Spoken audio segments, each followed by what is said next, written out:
नमस्कार आदाब दोस्तों। आज हम बात करेंगे हिटलर पर। एडोल्फ हिटलर, यहूदियों का हत्यारा, सेकेंड वर्ल्ड वॉर का जनक, जर्मनियों का मसीहा। दोस्तों, हमेशा हिटलर को लेकर ये सवाल उठता है कि हिटलर ने यहूदियों को क्यों मारा। दोस्तों, जैसा कि आप जानते हैं कि 1914 ईस्वी में प्रथम विश्व युद्ध की शुरुआत होती है जो 1918 ईस्वी तक चलता है। इस युद्ध में जर्मन और तुर्की की हार होती है और विजेता देश फ्रांस और ब्रिटेन वार्सराय की संधि लेकर आते हैं, जो एक जर्मनियों के लिए अपमानजनक संधि है। इस संधि के तहत राजनीतिक तौर पर, आर्थिक तौर पर और सैन्य बल के तौर पर जर्मनियों को यानी कि जर्मन देश को यानी जर्मनी को बिल्कुल रौंद दिया जाता है। और फिर यहीं से शुरू होता है जर्मन के मसीहा हिटलर के रूप में एक क्रांतिकारी नेता का उदय होता है। और फिर सेकेंड वर्ल्ड वॉर की शुरुआत हो जाती है। 1939 ईस्वी से 1945 ईस्वी तक सेकेंड वर्ल्ड वॉर चलता रहता है। हिटलर को सेकेंड वर्ल्ड वॉर का जनक माना जाता है। दोस्तों, इजराइल और हमास के बीच जो जंग की शुरुआत हुई 7 अक्टूबर 2023 को, उसमें भी एक बार हिटलर जिंदा होता है। हमास और इजराइल के जंग के दरमियान हिटलर फिर एक बार चर्चा का विषय बन जाता है। दोस्तों, मैं आपको एक बात बतलाने जा रहा हूँ कि चर्चा होती रहती है कि हिटलर एक एथिस्ट था, अधर्मी था, मतलब गॉड में यकीन करने वाला व्यक्ति नहीं था। लेकिन दोस्तों, ये गलत है, क्योंकि हिटलर की एक तस्वीर है जिसमें वो चर्च से बाहर निकलता हुआ दिख रहा है, जो आप पीछे देख सकते हैं। इसमें हिटलर जो है वो चर्च से बाहर निकल रहा है। इसका मतलब है कि हिटलर अधर्मी नहीं था, वो एक धार्मिक प्रवृत्ति का व्यक्ति था। और दोस्तों, हिटलर के अंदर जाति की भावना बहुत ज़्यादा थी। इसी वजह से वो आर्यों को श्रेष्ठ जाति का समझता था और यहूदियों को छोटी जाति का घृणा का पात्र, मतलब यहूदी एक ऐसी जाति है जिसे घृणा करो, और आर्यों को वो श्रेष्ठ समझता था। इसका मतलब है कि हिटलर के अंदर जाति की भावना भी कूट कूट कर भरी हुई थी और कम्युनिस्ट विचारधारा का दमन किया था।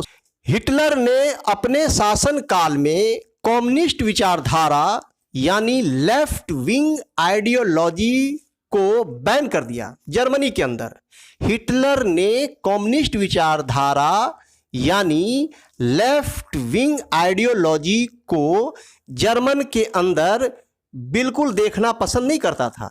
इसलिए लेफ्ट विंग आइडियोलॉजी को जर्मन के अंदर हिटलर ने बिल्कुल समाप्त कर दिया, उखाड़ फेंका। हिटलर एक दक्षिण पंथी विचारधारा वाला व्यक्ति था। हिटलर राइट विंग आइडियोलॉजी में यकीन करता था। दोस्तों, हिटलर का गिरजाघर में जाना बतलाता है कि हिटलर एक धार्मिक प्रवृत्ति का व्यक्ति था। दोस्तों, ये अलग बात है कि हिटलर में राष्ट्रवाद की भावना कूट कूट कर भरी हुई थी। अब आइए दोस्तों, हिटलर ने यहूदी को क्यों मारा? इसके राजनीतिक कारण भी हैं, आर्थिक कारण भी हैं और धार्मिक कारण भी हैं। अब आइए सीधी बात करते हैं कि हिटलर ने यहूदियों को क्यों मारा। हिटलर जर्मन के अंदर एक फांसीवादी विचारधारा वाली सरकार चाहता था। हिटलर तानाशाही वाली शासन व्यवस्था में यकीन रखता था। हिटलर लोकतंत्र को समाप्त करना चाहता था।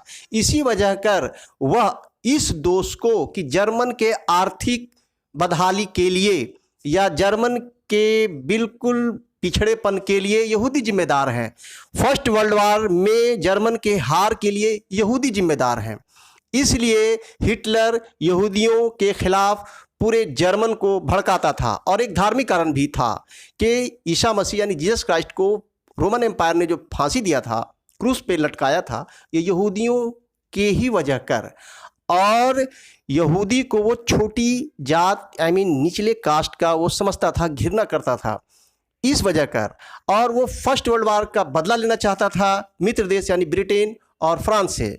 और उसका मानना था कि फर्स्ट वर्ल्ड वॉर में जर्मन की जो हार हुई है, जर्मन का जो अपमान हुआ है, जो वार्सराय संधि के तहत जर्मनियों पर जो अपमान थोपा गया था, वार्सराय की संधि वाकई में एक अपमानजनक संधि थी जो सेकेंड वर्ल्ड वॉर को जन्म दिया। तो हिटलर मानता था कि फर्स्ट वर्ल्ड वार में जर्मन की जो हार हुई है इसके पीछे सबसे बड़ा कारण जो है यहूदी है। इसी वजह से यहूदियों से वो घृणा करता था और यहूदियों के बारे में दुष्प्रचार फैलाया। यही जर्मन के बदहाली के कारण है और इन्हें मार डालना चाहिए। और फिर शुरू होता है होलोकॉस्ट, यहूदियों का नरसंहार। लगभग 60 लाख यहूदी मारे जाते हैं। दोस्तों, इंसानियत पर इतिहास में सबसे बड़ा काला धब्बा, मानवता पर सबसे बड़ा काला धब्बा है ऐतिहासिक दृष्टिकोण से देखा जाए तो यहूदी नरसंहार, होलोकॉस्ट। दोस्तों, होलोकॉस्ट की शुरुआत हो जाती है हिटलर के आदेशानुसार। उसके बाद गैस चैम्बर बनाकर बहुत सारे यहूदी को मार दिया जाता है, फिर गड्ढा खुदवाकर गोली मार दी जाती है और फिर उसी गड्ढे में भर दिया जाता है। अब दोस्तों, मैं एक धार्मिक कारण बतलाता हूँ जो यहूदी के बारे में हिटलर के मन में था। बाइबल के अनुसार कि जीसस क्राइस्ट यानी ईसा मसीह को रोमन एम्पायर ने क्रूस पे लटकाया था, उसकी वजह यहूदी ही थे और इस वजह कर यहूदियों से धार्मिक कारण के वजह कर हिटलर यहूदियों से नफरत करता था कि इन्हीं लोगों के वजह से यहूदियों के वजह से रोमन एम्पायर ने क्रूस पर जीसस क्राइस्ट यानी ईसा मसीह को लटकाया था। ये भी बात थी। तो शुरू हुआ होलोकॉस्ट का दौर। तो बाइबल के अनुसार जो नफरत था, इसके बावजूद हिटलर होलोकॉस्ट के लिए यहूदी नरसंहार के लिए हिचकिचाता था। तो आपको पता होगा कि तुर्की जो था एक मुस्लिम कंट्री है, तो तुर्की सहयोगी था जर्मन का फर्स्ट वर्ल्ड वार में और सेकेंड वर्ल्ड वार में भी। तो तुर्की भी चाहता था कि मित्र देश यानी फ्रांस और ब्रिटेन से बदला लें। तो उसने जो तुर्की के जो मौलाना थे, उलेमा लोग, उन लोगों ने कहा हिटलर से कि भाई हमारे भी जो धार्मिक पुस्तक है उसमें ये लिखा हुआ है कि यही यहूदी लोग हैं जो नाहक अंबिया और रसूल का कत्ल करते हैं। तो ये जो बात मिली बाइबल और जो मुस्लिम धार्मिक पुस्तक से, तो हिटलर का जो है वो कॉन्फिडेंस जागा और उसके बाद हिचकिचाहट उसकी खत्म हो गई और फिर शुरू हुआ यहूदियों का नरसंहार। जो यहूदी लोग हैं ये फ्रांस के अंदर, जर्मनी के अंदर काफ़ी संख्या में रहते थे। जर्मन में भी इनकी काफ़ी संख्या थी और रसिया में भी ये जो यहूदी लोग हैं काफ़ी संख्या में निवास करते थे। 18वीं सदी का जो दौर है वो लिबरल दौर आता है, मतलब धार्मिक उदार और एक धार्मिक कट्टर। तो पूरे यूरोपियन जो कंट्री थी उसमें लगभग यहूदी लोगों में और ईसाई लोगों में भी ये आ रही थी मान्यता कि कुछ लोग लिबरल हो रहे थे और कुछ लोग धार्मिक कट्टर हो रहे थे। मतलब धार्मिक रूप से उदार और एक धार्मिक रूप से कट्टर, मतलब दो भागों में लोग बट रहे थे 18वीं सदी में यूरोप के अंदर, रशिया के अंदर। 1914 ईस्वी में फर्स्ट वर्ल्ड वार की शुरुआत हो जाती है। फर्स्ट वर्ल्ड वार यानी मित्र देश फ्रांस और ब्रिटेन और इधर तुर्की और जर्मन के बीच फर्स्ट वर्ल्ड वार की शुरुआत हो जाती है, जो 1914 से 1918 ईस्वी तक चलता है। इस युद्ध में मित्र देश की यूरोपियन यहूदी जो हैं, जो पैसे के मामले में सक्षम हैं और रणनीति के मामले में सक्षम हैं, ये लोग मित्र देश की मदद करते हैं, फ्रांस की मदद करते हैं, ब्रिटेन की मदद करते हैं। याद रहे, यहूदी लोग जो होते हैं ये शुरू से ही पैसे के मामले में, अर्थ के मामले में काफ़ी मजबूत होते हैं, क्योंकि ये लोग ब्याज पे पैसे लगाते हैं।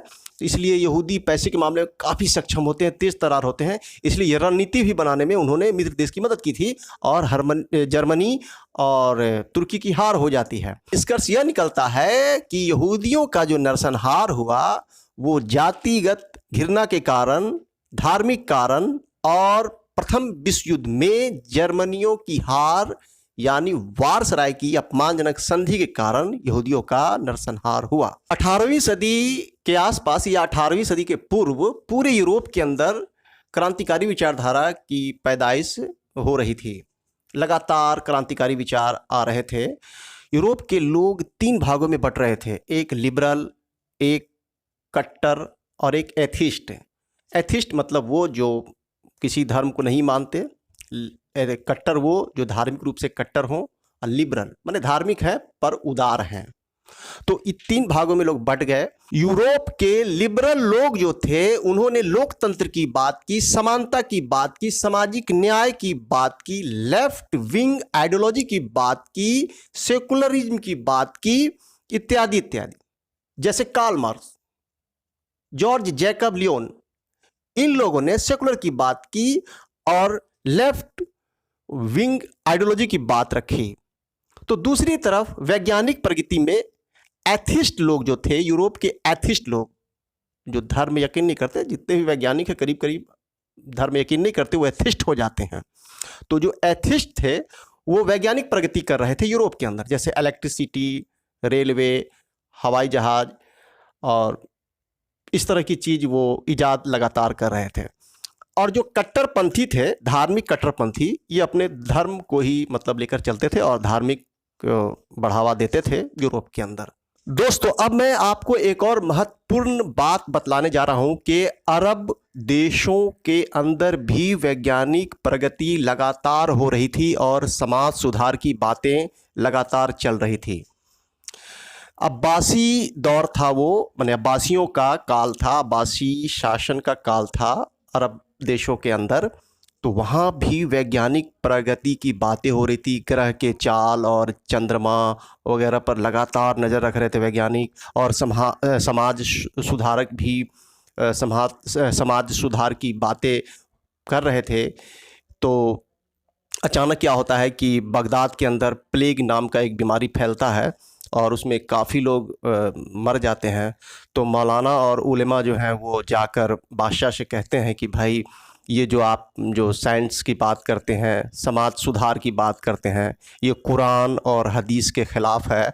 इस वजह कर अल्लाह ने अज़ाब भेजा है। और उसके बाद अरब देशों में वैज्ञानिक प्रगति और समाज सुधार की बातें बिल्कुल बैन कर दी जाती है। और उसके बाद मुसलमानों के बीच कोई वैज्ञानिक नहीं आते, कोई समाज सुधारक नहीं आते। जबकि अब्बासी काल में अनेकों वैज्ञानिकों ने चंद्रमा के बारे में या ग्रहों के बारे में, गणितज्ञ थे, एक पर एक वैज्ञानिक थे।